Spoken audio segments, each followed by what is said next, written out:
এই জামাত এখন রাস্তাঘাট বন্ধ করে আন্দোলন করার অধিকার ওদের কে দিয়েছে? ওরা 1971 সালের রাজাকার। এই জামাত শিবির তখন পাকিস্তানের দালাল আসলো, এখনো তারা পাকিস্তানের দালাল। তারা তারেক রহমানের মেয়ের বিষয় উল্টা পাল্টা কথা বলে।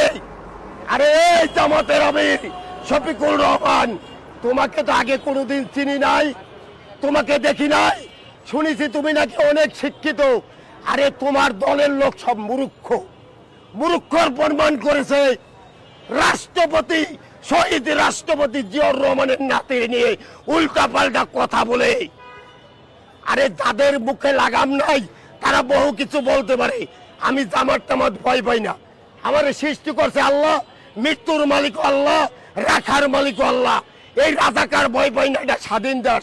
এই স্বাধীন দেশে কোনো রাজাকারের ঐতিহ্য থাকবে না।